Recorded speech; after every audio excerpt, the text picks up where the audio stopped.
We're back? Oh, we're back. Hello again. Little technical difficulties that we're going to figure out for the future. But anyway, I didn't do anything to this tomato plant since the camera overheated. So let me back up in case, someone just got the CCUA is going live notification, doesn't know what we're talking about. We're talking about planting tomatoes today. It's a wee bit early, but I know a lot of people are doing it right now, and so I thought we might as well do an episode on planting tomatoes because you can do it better than, like there's a right and wrong way, like most things in life. So essentially, wait if you can until around Mother's Day. That's when the nights are a little warmer, generally above 50 degrees, which is kind of what a tomato plant likes.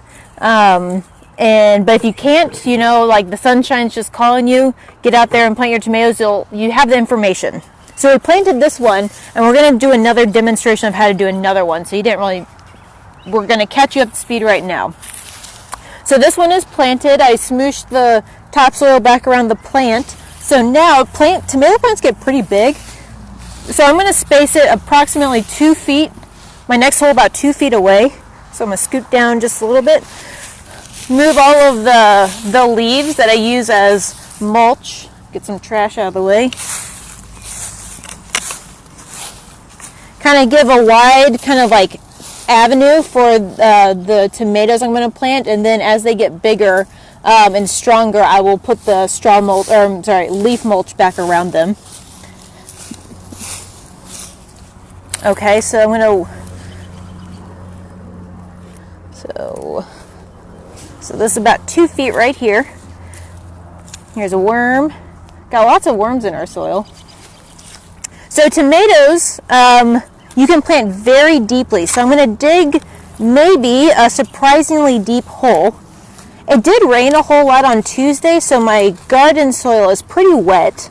If I weren't doing this demonstration, I would honestly choose to probably wait another day or two to let it dry up. But as it is, I'm going to just use it as a little experiment to see how these two tomatoes fare compared to the ones I'm going to wait and plant in about a week and a half. So this is my hole. You can see it's, several inches deep. Here is my tomato plant. This tomato plant is one of the ones we started from seed from another Garden-Side Chat back in March, and then we also potted them up in another Garden-Side Chat episode, I think either in March or April. So if in the future you want to start your own tomato plants, go find those episodes and we talk about how to care for them. So what I'm going to do, let me see. I might try to dig it just a little bit deeper. So these tomato plants have been living in my living room for, they're pretty much their whole life. Several days ago, I started taking them out of my living room and setting them into my backyard to get some sun, get some wind on them, harden them off a little bit. Hardening off is when we take a plant that's been growing indoors and get it acclimated slowly over the course of multiple days to the outdoors, which is a little rougher, a little harsher.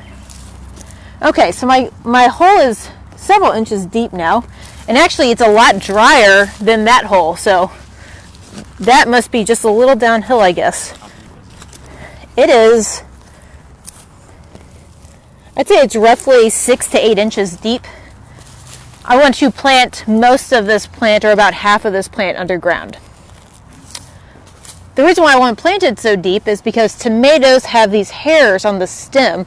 Hopefully you can kind of see it. I'll get it close. Can you see it? So those hairs, if they're underground, will turn into roots. So I want to get as much of this stem underground as possible because I want all of these to turn into roots. That way I'll have a more robust root system for my tomato plant. So it'll access water and nutrients easier. It'll be more rooted into the ground, more structurally stable, and it will be a more robust plant. All plants, regardless if they're food plants or house plants, whatever, all of their health kind of stems from the roots. And so if you have a good, healthy, robust root system, it really supports the above ground part of the plant. So I want it as healthy as possible. And so one of the ways to do that is to plant it deep so it gets a nice big root system. And that way I also have to water it less, because the more roots, the deeper they go, the more water it'll access on its own from the water table, and I'll have to water it less, which I like. So before I plant it, I'm going to pull off some of these leaves. So I'm going to pluck these young cotyledons off. These were the first leaves that the plant developed as it was growing, so they're gone. I'm going to use my index finger and my thumb just to kind of pinch with my thumb fingernail this like set of leaves, and this one I just want it flush with the stem so I don't have little stumps anywhere, not really, because the plant will be able to heal from that better. I'm going to put the tomato plant in between my fingers and keep my hand on top of the pot. I'm going to turn it upside down, and I'm going to squeeze the pot in a few different places, which will gently release the root ball. So the roots have filled out the pot, but aren't root bound quite yet, so that's in good shape, and they're white, which is a good sign. If they're brown or tan, there's probably some sort of rot or fungus going on, which isn't always a killer, but it just means it's not like super healthy. Then I'm going to take this root ball and kind of gently massage it in a few different places, kind of squeezing it out of its kind of like shape that it's in, just to kind of loosen those roots up, to encourage them to grow into the soil like this, instead of continuously like growing in a circle like they've been trained to in the pot. You kind of just want to be gentle with that though. Okay, so I did that. Now I'm going to set it in the hole so you can see how deep that hole is. It really swallowed up a lot of the plant. I've got some organic granular fertilizer here that I'm just going to kind of sprinkle in the hole, just a little bit. And then this one kind of has like a curve to it, so I'm just going to kind of support it with my hand as I backfill the hole with the topsoil. If you have finished compost, this would be a great time to add it as you're like transplanting your tomatoes, because it'll be nice and easy to access right next to the roots. I do not have any finished compost in my garden, so I will just use what I've got in the granular fertilizer. So I'm just kind of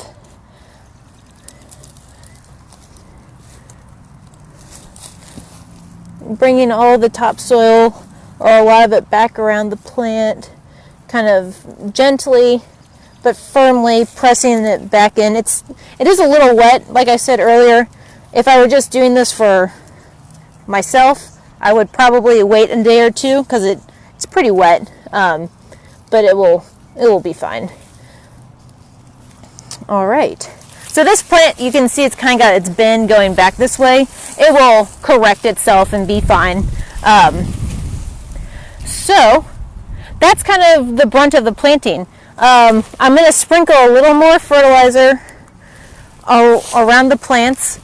You can get like Tomato Tone from Westlakes or Ace Hardware. You can get other certified organic fertilizers at really a lot of different garden centers around town. Or you could also get some like liquid fish fertilizers at other nurseries, like Wilson's Garden Center has liquid fish fertilizer to fertilize your plants and kind of get them over this transplant shock. After you transplant anything, tomatoes included, you want to water it really well. So get your hose out and water it. You don't, in particular with tomatoes, it's going to happen because they're outside. They're going to get their leaves wet, but you really don't want to spray their leaves. You want to get the hose down, like just to the soil level. Tomatoes don't like their leaves wet. So like I said, it's going to happen. They're outside, but the less wet the drier you can keep them, the less fungal issues they're going to have, which is better for the plant. Also, I'm going to leave these leaves right here, but usually you don't want any leaves touching the ground, because there's a lot of like soil pathogens that really predate pretty strongly on tomatoes in our area. So you want pretty much the whole tomato plant lifted up as best you can. Now, if I were to pluck these off, there would only be just like a little bit of plant left, so I don't really want to do that. I'll just kind of keep an eye on them. I'm going to bring some cages around later today, so I can kind of try to put them up in the cage. So So yeah, try to keep the plant as dry as you can. So like when they're big mature plants, don't just stand there with the hose directed at the plant itself. Still get down there on the soil level and water the soil around the plant. Tomato plants need to be caged or trellised or staked. They need to be hoisted up off the ground. In 2010, I went to Northern California to look at some farms. They did not have to do that to their tomatoes, so they just had fields of like tomatoes that were just, like this tall off the ground, just kind of sprawled along the ground. Tomatoes don't vine, but they need support because they can't hold themselves up. They haven't evolved to hold themselves up or been bred even to hold themselves up. They need that support. And the reason why they need to be held up is because there's a lot of humidity and moisture here, and there's so many soil-borne pathogens that the fewer parts of a tomato plant that touch the soil, the better, and the safer they are from the soil pathogens, which is why after they kind of grow a little bit, I'm going to bring the leaf mulch around them some more to reduce the amount of like soil splash onto their lower leaves. You want to cover the soil around the tomatoes as best you can so there's not soil just splashing up all over the plants, because that's where the fungus is going to come from, is the soil.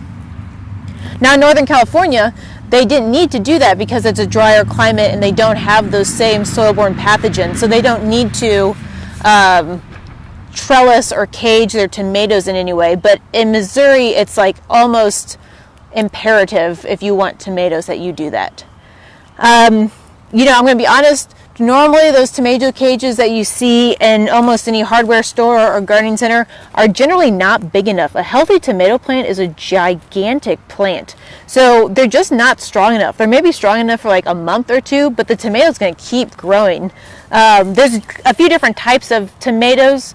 Most that you get at garden centers are called indeterminates, which means they just keep growing and keep producing tomatoes until the first frost.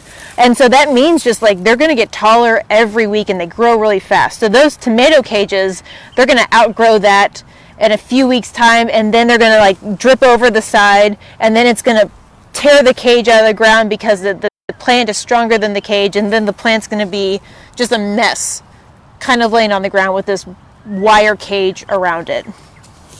So what I would do, and what I have done, is I went and got a roll of field fence from Menards, and I made 2-foot wide diameter cages that are 5 feet tall or so, and that's what I use with a T-post. It's a lot sturdier. I had to make it myself, but it's stronger than the tomato, which is important to me. You can also just get a T-post and tie the tomato to the T-post. Do that every week throughout the gardening or the growing season. That works just fine. A big stick of bamboo would work. I've also even tried to use the cattle panel that we set up at a different garden site chat with the peas. The tomatoes won't vine around it like beans or cucumbers will, but you can tie them to the cattle panel, and that works.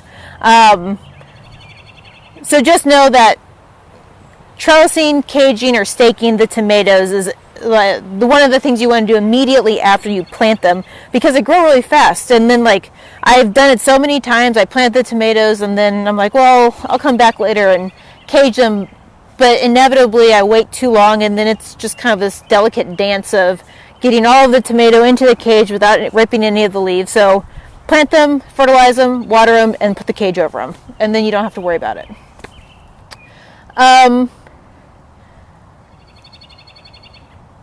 Tomatoes do have lots of pests. We'll do a follow-up tomato maintenance garden site chat in a couple of weeks, because there's just a lot to growing tomatoes. Like, you can plant a tomato, put a cage around it, and then be fine, but like, people really love their tomatoes, so there's a lot to say about how to care for tomato plants and how to get the maximum amount of tomatoes out of them, and that will we'll run out of time today doing that, so we'll do a follow-up, how to prune them, what pests to look out for, how to keep them healthy throughout their lifespan here for the rest of the gardening season. So kind of to recap today, we're just talking about planting tomatoes. We'll talk about care in the future. Plant them deep. Plant them at least plant them as deep as you can. At least plant them so that half of the tomato plant is buried underground. That will give you a nice, big, robust root system. Tomatoes are heavy feeders, so you're going to want to amend the soil or fertilize them somehow. Compost is a great addition, but you probably want some fertilizer in addition to compost. Water them really well, cage them, stake them, somehow start that support system that you're going to utilize throughout their life.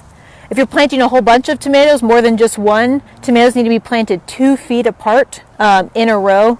And then, so my beds are about 3 feet wide with a little walkway in between, and I just do 1 row of tomatoes down the center of a bed 2 feet apart. So that looks like a lot of space right now, but they get big, they get bushy. If they're a healthy tomato plant, they get really big. So you want to give them that space because they need that air circulation because they don't like the humid summers that we have. They need that breeze through them to kind of like keep that humidity down, to keep all those fungal problems at bay so that you can maximize the amount of tomatoes that you have in your kitchen. I